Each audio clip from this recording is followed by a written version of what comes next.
पर और हमारे साथ जो लगातार आपका सहयोग और मदद मिल रही है, समय आने पर हम लोग आप लोगों को साथ जोड़ करके राजनीतिक सम्मान दे करके आगे बढ़ाने का भी काम हम लोग करेंगे। वहीं जो इनके साथियों के जो काम का जो कारोबार की समस्या है उसके बारे में भी जानकारी दी। जो आर्थिक समस्याएं हैं हमारे बुनकर, कारीगर और पसमंदा समाज के, अक्सर कम मजदूरी मिलती है उन्हें, जिससे उनकी आर्थिक स्थिति लगातार नीचे जाती जा रही है।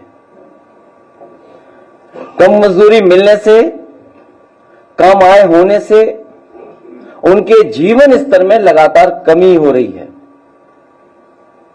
अनियमित आय होने से भविष्य की योजना नहीं बना पा रहे हैं।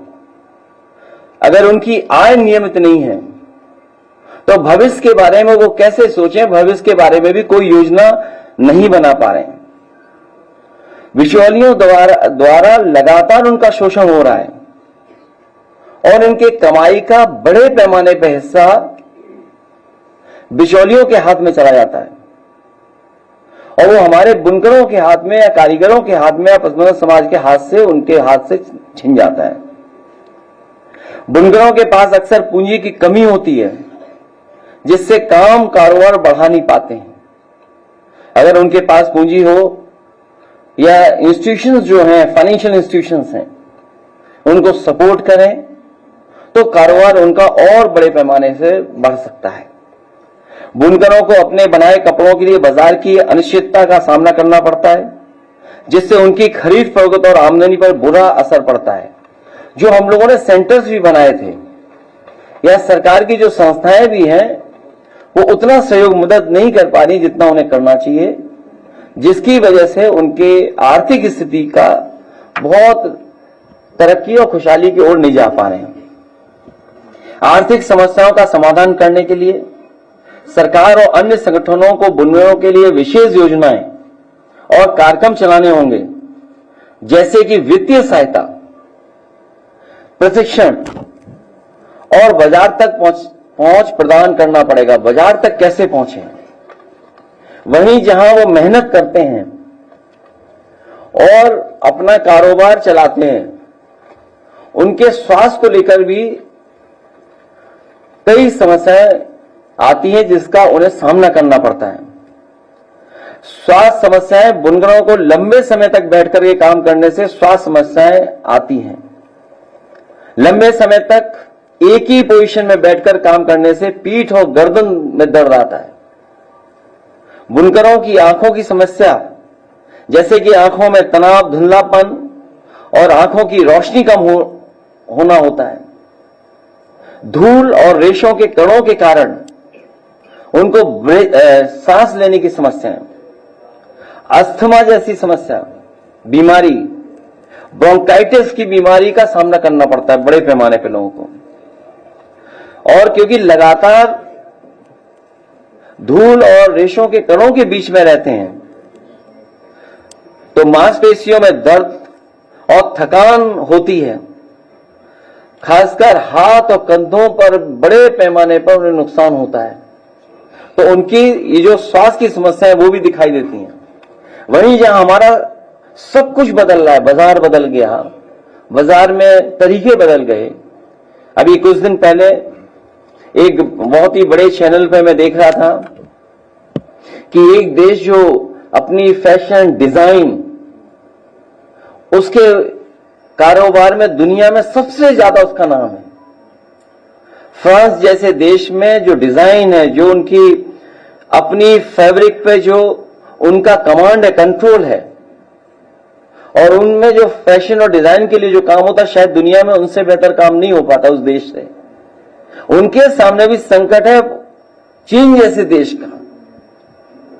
तो जो हमारे प्रदेश के, देश के कारोबार करने वाले लोग हैं, जब समय समय पर हम स्वदेशी की बात सुनते हैं, और कई राजनीतिक दल जो अपने आप को नेशनलिस्ट बोलते हैं, कुछ दिन पहले स्वदेशी नारा देते थे, हमारे बाजार को पूरा विदेशियों से कब्जा करा करके एफडीआई के बहाने, इन्वेस्टमेंट के बहाने, या उन विदेशी कंपनियों को बाजार देने के लिए पॉलिसी बना करके, उनको खास इंसेंटिव और टैक्सेस में छूट दे करके जब पूरा बाजार उनके हाथ में चला गया, कब्जा हो गया, तो फिर वही संस्थाएं, वही पॉलिटिकल सोच के लोग फिर स्वदेशी की बात करने लगे। इसलिए हमें जरूरत है कि प्रशिक्षण, तकनीकी समस्याओं का समाधान हो।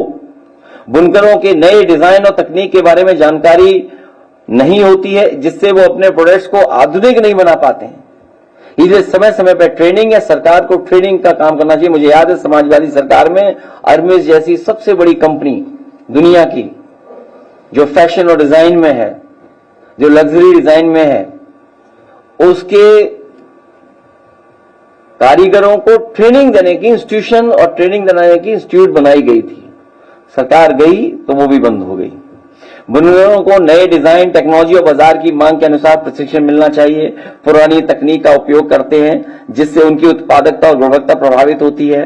परंपरागत बुनकरों को नए डिजाइन और फैशन ट्रेड की जानकारी नहीं होती है, जिससे वो अपने प्रोडक्ट्स को आकर्षक नहीं बना पाते हैं। मॉडर्न मशीन और एडवांस टेक्नोलॉजी की सुविधा नहीं होती है, जिससे उनकी प्रोडक्शन की क्षमता पर बुरा असर पड़ता है। गुणवत्ता नियंत्रण के बारे में जानकारी न होने के बारे में क्वालिटी भी प्रभावित होती है। तो ये तमाम जो उनकी समस्या, उनके समाधान को लेकर भी हम लोग आने वाले समय में काम करेंगे, जिससे हमारे कारोबार बढ़े, प्रदेश की तरक्की और आगे बढ़े। जब हमारे प्रदेश की आर्थिक स्थिति बेहतर होगी तो बड़े पैमाने पर हम लोग रोजगार भी देने में कामयाब होंगे और नौकरी देने में भी कामयाब होंगे। कच्चे माल की समस्या है। बुनकरों को कच्चे माल की जो उनकी अवेलेबिलिटी नहीं है, उसका सामना करना पड़ता है, जिससे उनका काम भी बड़े पैमाने पर प्रभावित होता है। कच्चे माल की क्वालिटी कम होने से बुनकरों के उत्पादों की क्वालिटी में भी प्रभावित होती है, क्योंकि जब रॉ मटेरियल अच्छा नहीं है, और सुनने में आ रहा है कि पड़ोसी देश वो भी रॉ मटेरियल में बड़े पैमाने पर कब्जा कर लिया है। जो लोग स्वदेशी नारा दे रहे हैं, उनको भी इस तरह सोचना पड़ेगा, उनकी सरकारों को सोचना होगा। बुनकरों को कच्चे माल की सप्लाई चेन में समस्याओं का सामना करना पड़ सकता है, जैसे कि देरी से आपूर्ति के लिए अनियमितताएं, कभी माल मिलना, कभी नहीं मिलना, ये भी बहुत संकट बड़े पैमाने पर पैदा हो जाता है बुनकर भाइयों के सामने। इसलिए उनकी समस्याओं के समाधान के लिए समय आने पर हम लोग काम करेंगे। और इन बातों को मैं इसलिए बोल रहा हूं कि हमारी मुख्यमंत्री को समझते नहीं इन बातों को। बाजार की समस्या है, बुनकरों को अपने उत्पादों के लिए डायरेक्ट मार्केट नहीं मिल पाता है।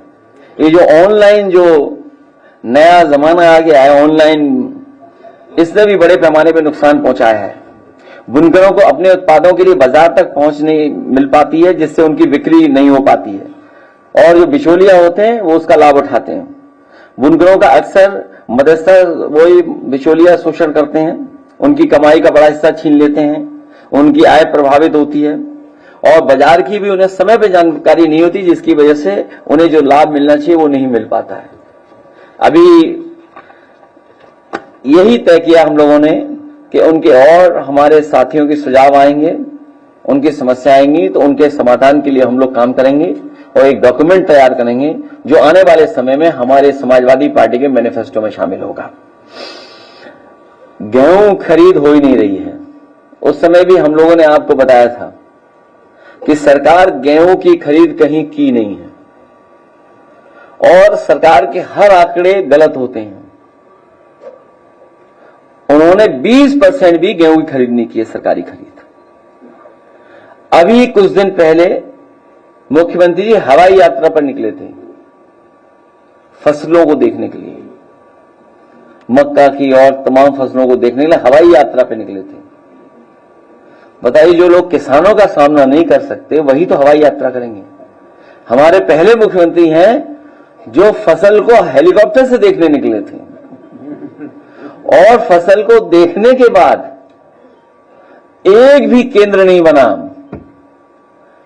अभी सरकार बता रही है कि हम एमएसपी पे खरीद रहे हैं मक्का या और फसलें। हम उदाहरण के लिए पूछना चाहते हैं, कन्नौज में बता दो कहां केंद्र खुला है।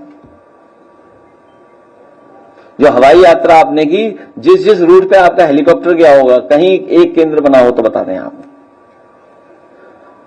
दूध उत्पादन तो हो ही नहीं रहा है प्रदेश में, और जो सहयोग जो सरकार की तरफ से मदद मिलती थी उसको भी बंद कर दिया उन्होंने। काऊ मिल्क प्लांट पहला बना था उत्तर प्रदेश का। काऊ मिल्क प्लांट के प्रोडक्ट बनाने के लिए काऊ मिल्क प्लांट पहला बना था उत्तर प्रदेश में, वो भी सरकार ने बंद कर दिया। मेले तो बंद कर ही रही है सरकार, ये भी बंद कर रही है। आज हमारे बुनकर भाई आए हैं, जिस तरीके से ये सौहार्द का ताना बाना बुनते रहे हैं, भविष्य में भी वो सौहार्द का ताना बाना बुन करके इस समाज को भाईचारा, इस समाज की एकता, एक समाज में जो हमारे एक दूसरे के प्रति प्रेम था और बढ़ाने का काम करेंगे। बिजली महंगी होने जा रही है और जब रेगुलेटरी अथॉरिटी जो है अगर वो अप्रूवल दे देगी जो सरकार का प्रस्ताव है, तो बिजली का बिल बहुत सारे लोग हम लोग नहीं दे पाएंगे। संकट आएगा तो मोबाइल भी कैसे चार्ज करें। ये सरकार महंगाई, बेरोजगारी लगातार बढ़ा रही है, भ्रष्टाचार लगातार बढ़ रहा है। और सुनने में आया है भ्रष्टाचार और जमीन में तो भारतीय जनता पार्टी मिली हुई है ही उसमें। उनके एक किसी एमएलसी को भी कूट दिया गया है, कुट गए हैं। अगर किसी पत्रकार में वीडियो हो तो हमें भी पहुंचा देना। मैं एक बार फिर अनीस मंसूरी जी का और उनके सभी साथियों का बहुत बहुत धन्यवाद देता हूं। अपने प्रेस के साथियों का भी बहुत बहुत धन्यवाद। एक मामला है राज्य में सीएमओ के तबादले को लेकर डीएम और सीएम आमने सामने थे, उसमें जो विधानसभा के स्पीकर है वो कूद गए हैं। एक तरफ डीएम सीएमओ के भ्रष्ट होने के आरोप लगाकर शासन को लेटर लिख रहे हैं। विधानसभा के स्पीकर ये कह रहे हैं नहीं ये बहुत अच्छे हैं, बहुत अच्छा काम करते हैं, भ्रष्ट नहीं है। और दो विधायक सरकार के स्पीकर के अगेंस्ट में लेटर लिख रहे हैं, एक सीएमओ को लेकर डीएम और स्पीकर आमने सामने, और उसके बाद स्पीकर के आमने सामने दो एमएलए। पहले तो हम लोग सुनते थे डीसीएम और ओसीएम में लड़ाई है, outgoing chief minister, DCM deputy chief minister. जो डबल इंजन की सरकार थी तो डबल इंजन टकराने लगे, उनके डब्बे टकराने लगे, अब गार्ड के डब्बे भी टकराने लगे। आउटगोइंग सीएम, जो सीएम है वो बाहर जा रहे हैं, उसमें क्या है। आउटगोइंग सीएम जवाब भी दिया नहीं, वही जो इंजन टकरा रहे थे, डब्बे टकरा रहे थे, तो अब सब टकराएंगे और उसी का परिणाम देखिए ना। कोई कूटा जा रहा है, कोई पीटा जा रहा है। कौशाम्बी जैसी जगह पर जहां पर दो डिप्टी सीएम ने माहौल खराब कर दिया, किसी को न्याय नहीं मिलने दे रहे हैं। ये जो हैं सरकार में बैठे लोग, ये न्याय नहीं देने दे रहे हैं।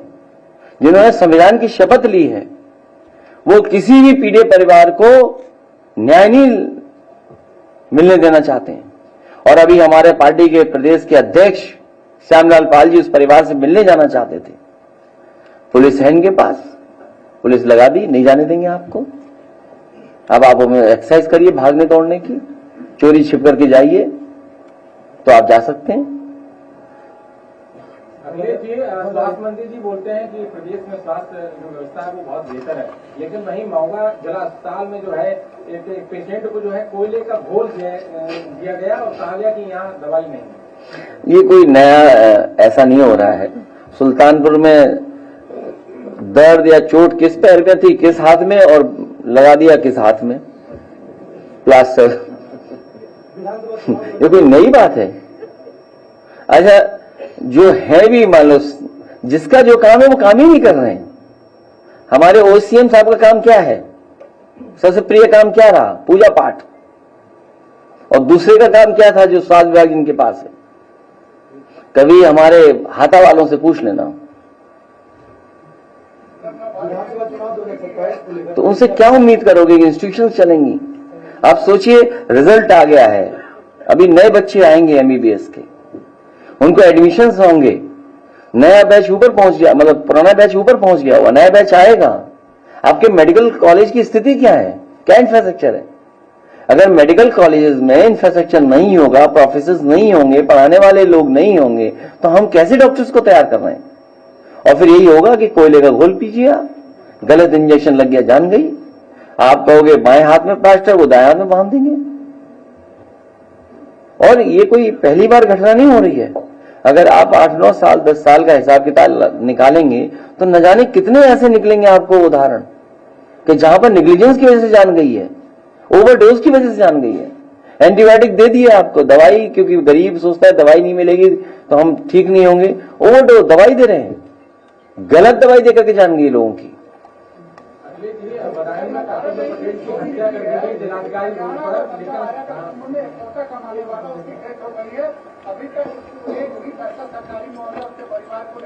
आप नाम भिजवा दो, कैश भिजवा देगी सरकार 5 लाख। मुआवजा नहीं मिलेगी, सरकार मुआवजा नहीं देगी, सरकार स्वीकार नहीं करेगी। विधानसभा चुनाव 2027 को लेकर इंडिया गठबंधन को लेकर आपकी क्या योजना है? क्योंकि कांग्रेस सांसद जो है इमरान मसूद लगातार अपने बयान में कह रहे हैं कि कांग्रेस को किसी बैसाखी की जरूरत नहीं है, लगातार वो सभा पर तीन कहने लगा। देखिए, हमें किसी के बयान पर, हमें किसी ने पत्रकार साथी के ट्वीट पर या सोशल मीडिया लिखने पर आपसे या और से हमें कोई लेना देना नहीं है। हमारा इंडिया गठबंधन इंटैक्ट है। जिनको जाना है इंडिया गठबंधन से चला जाए बाहर।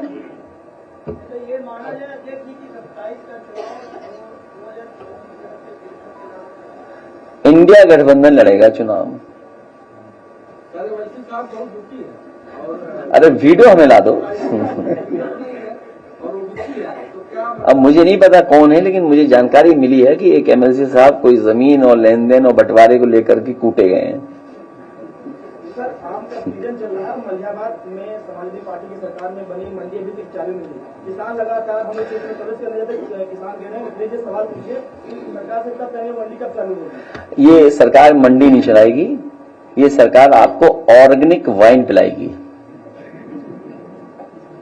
आम की, जामुन की या और ऑर्गेनिक चीजों के प्रोडक्ट्स की। सुना है मैंने, किसी अखबार में केवल हेडलाइन पढ़ी थी, पूरा अंदर से नहीं पढ़ा था मैंने।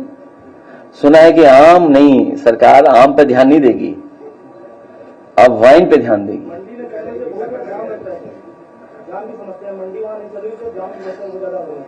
वो बहुत ही मॉडर्न आम के लिए मंडी बनी थी, एयर कंडीशन थी, और जाम न लगे उसके लिए वहां पर ट्रक कैसे खड़े होंगे, लोडिंग अनलोडिंग कैसे होगी, जो लोग मंडी में किसान या और लोग आएंगे मजदूर, उनके लिए कहाँ वॉशरूम होना है, कहाँ चाय पियेंगे, कहाँ नाश्ता करेंगे, उन तमाम सुविधाओं के साथ एक मॉडर्न एयर कंडीशन मंडी बनाई गई थी आम के लिए।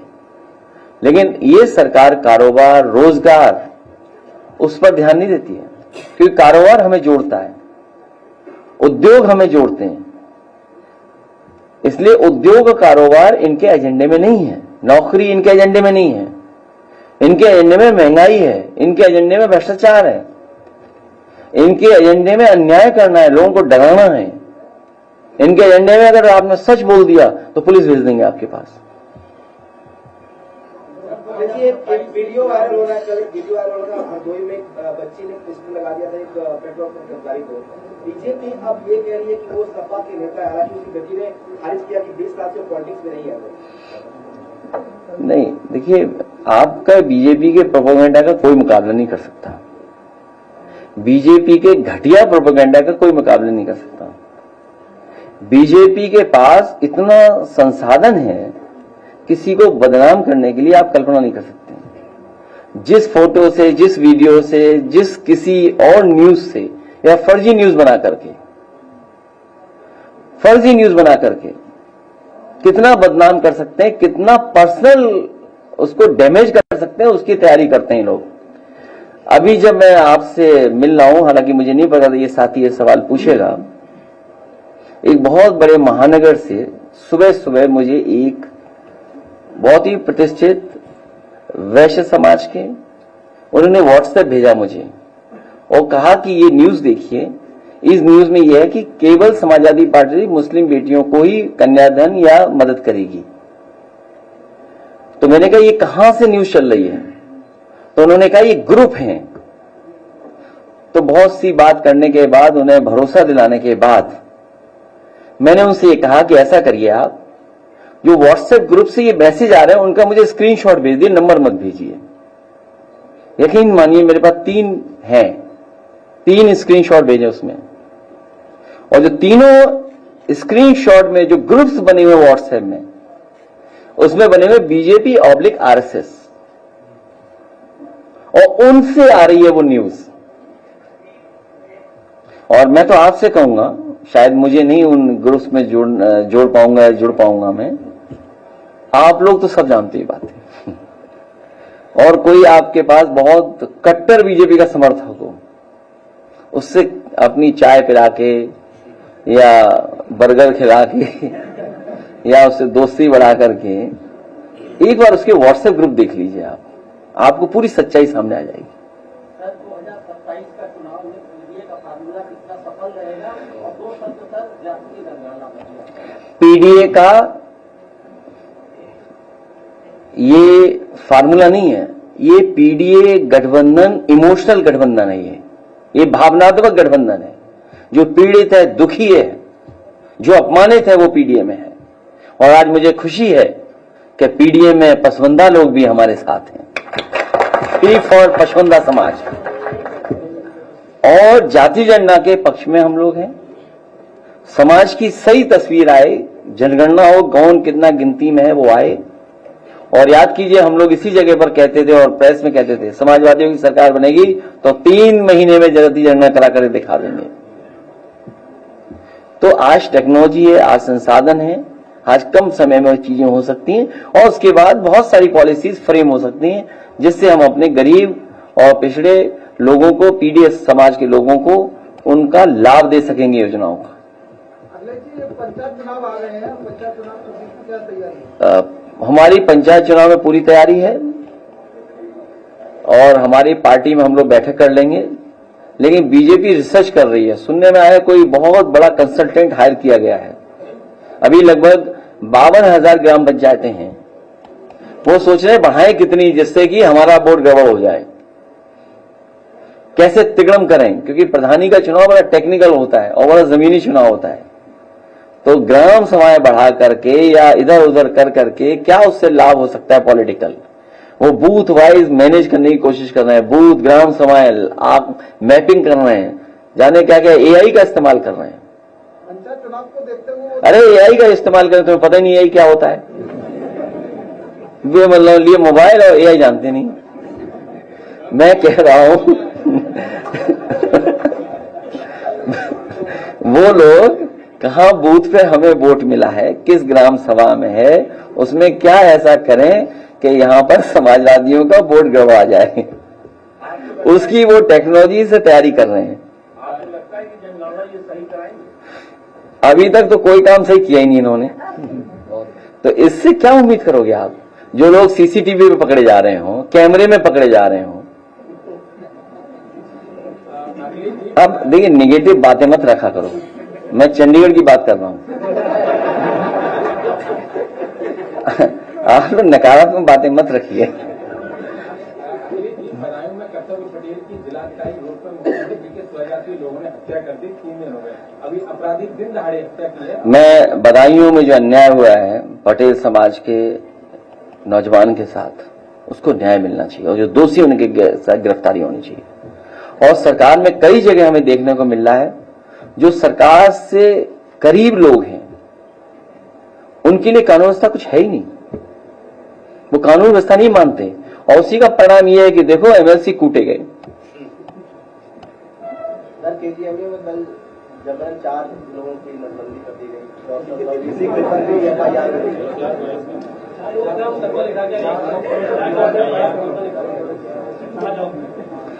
कुछ और कारण था, पूरी न्यूज नहीं पढ़ पाया मैं वाकई में ये न्यूज फॉलो नहीं किया मैंने, लेकिन अगर इस तरह का किया तो बहुत खराब बात कही है। एक बार तो इसी तरह से सरकार चली गई थी, कभी किसी सरकार ने किया था तो पूरी सरकार चली गई थी, और इन्हीं महीनों की बात है वो, क्यों इन्हीं महीनों की बात है। बजट पेश किया गया था, हैं? इस बार जो विधानसभा में बजट पेश किया गया था उसमें 400 करोड़ का जिक्र किया गया था शिक्षा को लेकर। जो हाई स्कूल और इंटर में जो पासिंग वाले जो बच्चे होंगे उनके लिए तमाम तरह के प्रलोभन उसमें दिए गए थे, उसमें स्कूटी तक का जिक्र था। लेकिन इस संबंध में जब शिक्षा विभाग से संपर्क करने की कोशिश की गई, इस पर बात करने की कोशिश की गई कि आखिर इसके मानक क्या है, किन छात्राओं को स्कूटी दी जाएगी। तो विभाग का यह कहना है कि हमें इस विषय में अभी कोई जानकारी ही तक नहीं है, जबकि सदन में 400 करोड़ रुपए का बजट जो है वो कहा गया था कि इसके लिए किया गया। अभी मैं उस दिन पढ़ रहा था, दुनिया के आंकड़े आए थे कि दुनिया में कितने बच्चों को प्राइमरी एजुकेशन नहीं मिल पा रही है। वो लगभग 7 करोड़ बच्चे हैं, 7 करोड़ से ज्यादा बच्चे हैं। तो अगर दुनिया का आंकड़ा ये कहता है कि 7 करोड़ से ज्यादा बच्चे हैं जिनको प्राइमरी एजुकेशन नहीं मिल पा रही है, तो हमारे देश का आंकड़ा सबसे आगे होगा। और जो हालात उत्तर प्रदेश में हम लोग देख रहे हैं, जितने भी प्राइमरी स्कूल हैं उनमें बच्चे जा ही नहीं रहे पढ़ने, और लगातार संख्या कम हो रही है। और सरकार पिछले 8 साल से यही साजिश कर रही है कि गरीबों के बच्चे प्राइमरी स्कूल में न जाएं, इसीलिए उसका स्टैंडर्ड गिरा रहे हैं। और जो सुविधाएं देने की बात विधानसभा में बजट के माध्यम से कहते हैं, लेकिन जमीन पर नहीं पहुंचाते हैं। ये तो प्राइमरी एजुकेशन हो गया। फिर उसके ऊपर की पढ़ाई देख लो आप, इंटरमीडिएट की आप पता कर लो स्कूलों की हालत क्या है। सब स्कूल प्राइम लैंड पे हैं, प्राइम जगह पर हैं। कुछ अंग्रेजों के जमाने के बने हुए हैं, कुछ बाद में बने हैं। सरकार साजिश कर रही है, जैसे प्राइमरी स्कूल बंद कर दिए उन्हें बेचने की तैयारी है। इसी तरह मैं आपसे कहना चाहता हूं, इंटरमीडिएट स्कूलों की जमीन पर नजर भारतीय जनता पार्टी की है। और जितनी भी संस्थाएं समाजवादी सरकार में बनी थी, IIIT यहां बना था, IIIT नहीं चला रहे सरकार, क्योंकि मुख्यमंत्री जी को लेना देना नहीं पढ़ाई से कुछ। उनसे पूछे IIIT क्या होता है, वो IIIT के बारे में नहीं बताएंगे, ना कहेंगे किसी से। IIIT लखनऊ में IIIT समाजवादियों के समय पर बनी। संस्कृति स्कूल बंद कर दिया।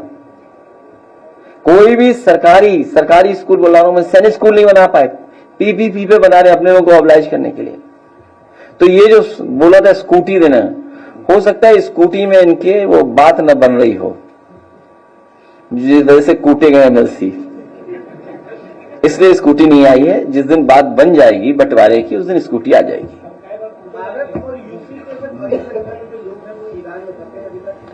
मेरी सरकार से कल भी अपील थी, आज फिर मैं अपील करता हूं कि जो छात्र और जो नौकरी करने वाले लोग, जो मजदूर या रोजगार के लिए वहां गए हैं, जिस जगह भी वॉर हो रहा है और उस क्षेत्र में अगर फंसे हुए हैं, तो भारत सरकार की जिम्मेदारी बनती है कि उनको लेकर के आए।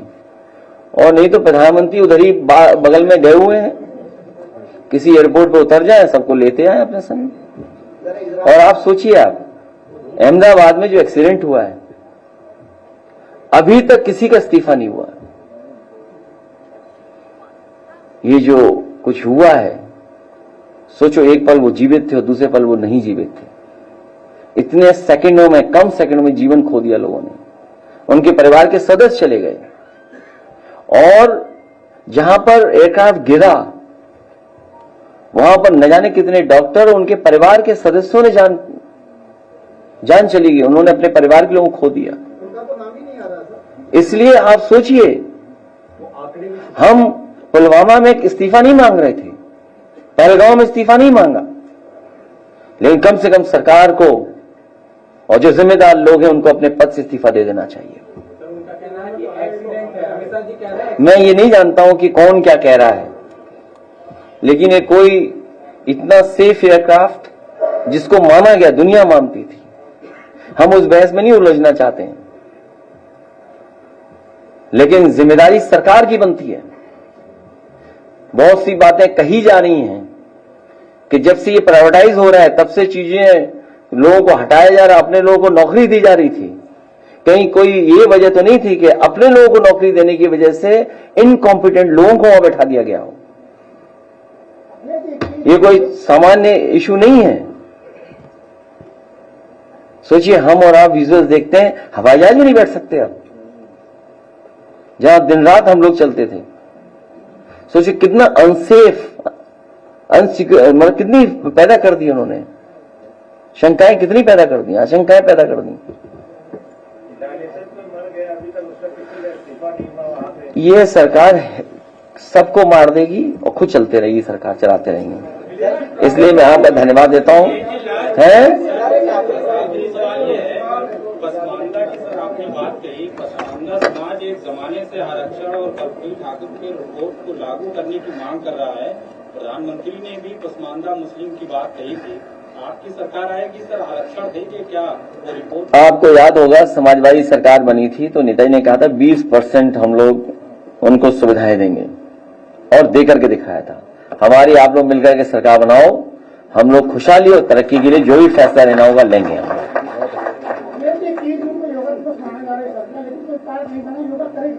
क्या मतलब?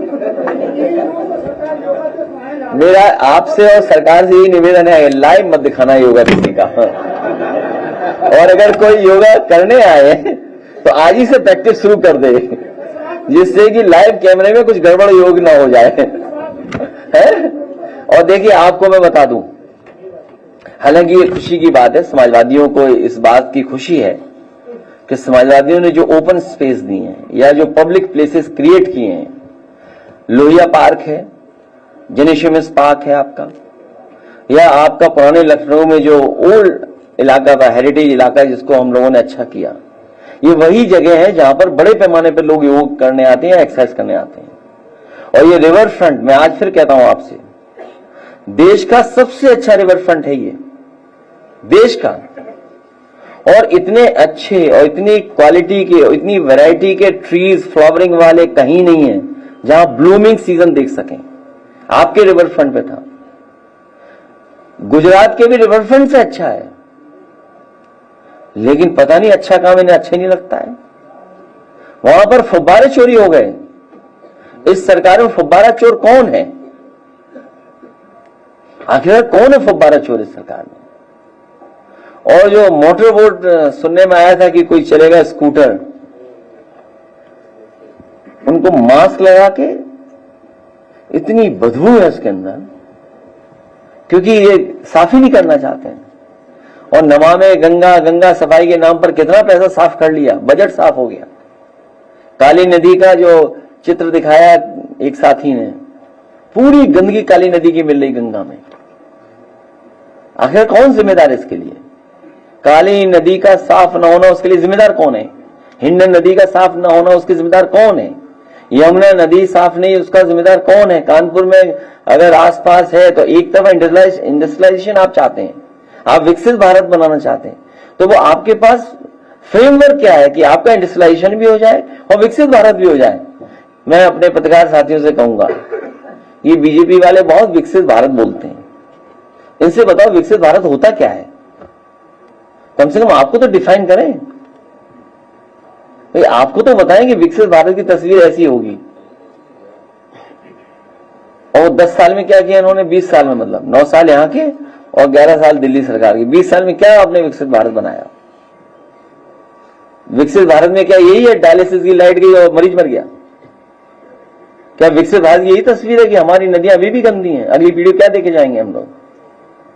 विकसित भारत यही तस्वीर है कि हमारे मुख्यमंत्री को जानते ही नहीं है। बताओ, बिजली महंगी करते जा रहे हैं, कैसे विकसित भारत बनेगा अगर बिजली महंगी हो जाएगी तो? और जो टैबलेट जो दिया वो चल ही नहीं रहा, लोग उंगली घिस रहे हैं। तो एक घिसते हैं फिर दूसरी तीसरी चल जाए, अंगूठा भी घिस के देख लिया, नहीं चल रहा उनका। यही है विकसित भारत की टेक्नोलॉजी का नया टैबलेट। चार्ज बदल नहीं रहे, सुनने में आ रहा है कई स्थान छात्रों ने तय कर ली हैं, तुरंत बेचाते हैं 2000 रुपए में।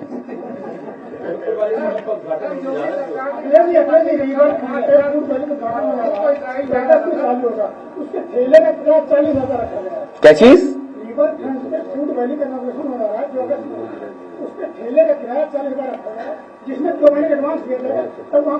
इन सब ठेले वालों से मैं कहना चाहता हूं, समाजवादी सरकार बनाए, फ्री में ठेला लगाएं।